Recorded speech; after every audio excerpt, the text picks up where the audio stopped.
விஜயை பார்க்க சென்று தாயும் மகளும் பிணமாக வீடு திரும்பிய சோகம் ஒட்டுமொத்த குடும்பத்தையும் உலுக்கியிருக்கிறது. ஒரே கிராமத்தை சேர்ந்த ஐவரது உயிரிழப்பால் எங்கு திரும்பியும் மரண ஓலமும் அழுகுரல்களும் ஒலிப்பதால் மக்கள் பரிதவித்து வருகின்றனர். இது குறித்த செய்தி தொகுப்பை பார்க்கலாம்.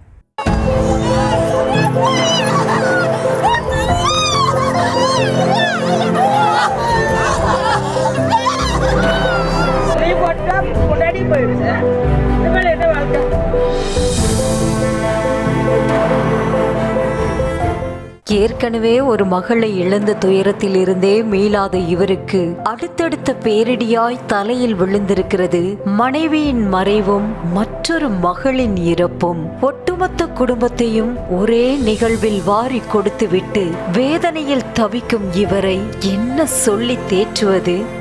தாவேக தலைவர் விஜயின் பரப்புரைக்கு சென்று ஒரே கிராமத்தை சேர்ந்த 5 பேர் பலியான சம்பவம் ஒட்டுமொத்த ஏமூர்புதூர் கிராமத்தையும் மீளா துயரில் ஆழ்த்தியிருக்கிறது.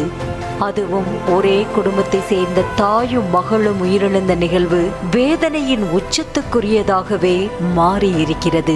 சக்திவேல் பிரியதர்ஷினி தம்பதிக்கு 2 மகள்கள் இருந்த நிலையில் கடந்த சில ஆண்டுகளுக்கு முன்னர் தான் இவரின் ஒரு மகள் உடல்நலக் குறைவால் உயிரிழந்ததாக தெரிகிறது. இந்த நிலையில்தான் அவருக்கு ஆறுதலாக இருந்த மனைவியும் நம்பிக்கையாக இருந்த ஒற்றை மகளையும் பறிகொடுத்திருக்கிறார் சக்திவேல். அவங்க வான்னு கூப்பிட்டாங்களா? இல்ல இல்ல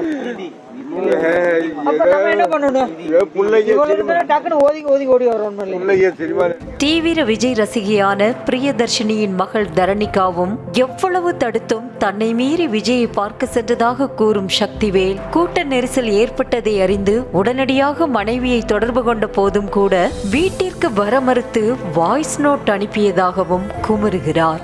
4:45 போன் பண்ண ஆரம்பிச்சேன். கூட்டம் அதிகமாக இருக்குதுப்பா, டிவியில் பார்த்தாச்சு எல்லாம் சொல்கிறாங்க, செல்லும் பார்த்துட்டு பார்க்க வேடா வந்துடும் அப்படின்னு. நான் வந்துடுறேன் கூட்டம் இல்லை, அவ்வளோ தூரம் இல்லை, விஜய் வந்தப்போ தான் கூட்டம் வரும், கண்டிப்பாக வந்துடும் அப்படின்னு. 4:45 ஃபோன் பண்ணி எடுக்கல. அப்புறம் அவ்வளோ 5 மணி 5:15 ஃபோன் பண்ணி நான் மறுபடியும் 5:15 ஃபோன் பண்ணிட்டேன். பஸ் விட்டு இறங்கிட்டு ஃபோன் பண்ணப்போ சரியாக கேட்கலாமாம்மா, நான் வந்துடுறேன் வாய்ஸ் மெசேஜ் போட்டு விடுது. அதுக்கப்புறம் நான் இதை மாதிரி வந்துடுறேன், சோறு இருக்குது வீட்டில் இருக்குது எல்லாம் போட்டு தின்னுக்க, நான் விஜய் பார்க்காம வர மாட்டேன்னா. நான் என்ன ஒன்றுட்டேன், மறுபடியும் 5:14 மெசேஜ் போட்டேன். 5:14 இதை மாதிரி கூட்டம் ஓவராக இருக்குதுப்பா, நீ விஜயும் பார்க்க வேணாம் ஒன்றும் பார்க்க வேணாம், வந்துரு வீட்டுக்கு வந்துரு, எதா இருந்தாலும் வீட்டுக்கு வந்து பேசிக்கலாம், டிவியில் பார்த்துக்கலான்னு. பார்க்கவே இல்லை. நெரிசலில் சிக்கி அடிபட்டு மிதிப்பட்டு மூச்சு திணறி பலியாகிய தாய் மகள் உடலை கண்டு உறவினர்களும் ஊர் மக்களும் வாயிலும் வயிற்றிலும் அடித்துக்கொண்டு ஆற்றாமையால் அலறி அலறி அழுத காட்சிகள் நம் கண்களை குளமாக்குகின்றன. அதுவும் சக்திவேல் புலம்பி புலம்பி அழுததை காணும் போது மனம் கனத்துடன் தேம்புகிறது.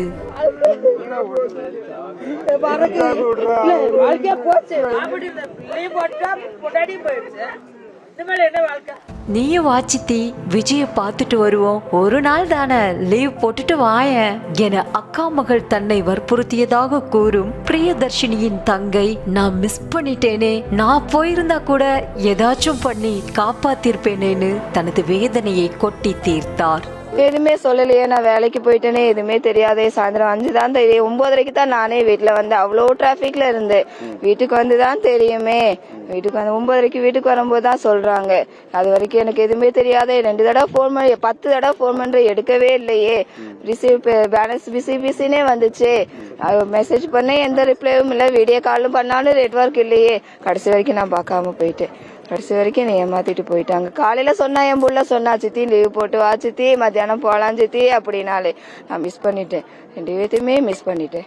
இதே போல சந்திரா என்ற 48 வயது பெண்மணியும் விஜய் பார்க்கும் அற்ப ஆசையால் கூட்டத்தில் சிக்கி பலியாகி இருப்பதும் சோகத்தை ஏற்படுத்தி இருக்கிறது. உயிரிழந்த பிரியதர்ஷினி மகள் தரணிகா ஒரு புறம் தகனம் செய்யப்பட்ட நிலையில் அதே கிராமத்தை சேர்ந்த சந்திராவின் உடலும் அருகில் எரிக்கப்பட்டது.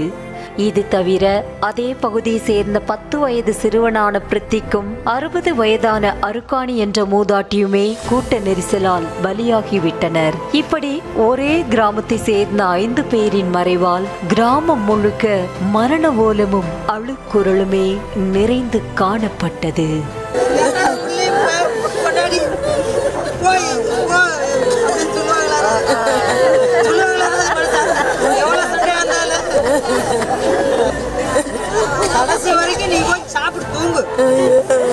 வந்துடுற விஜயை பார்த்துட்டு வந்துடுறேன். நீ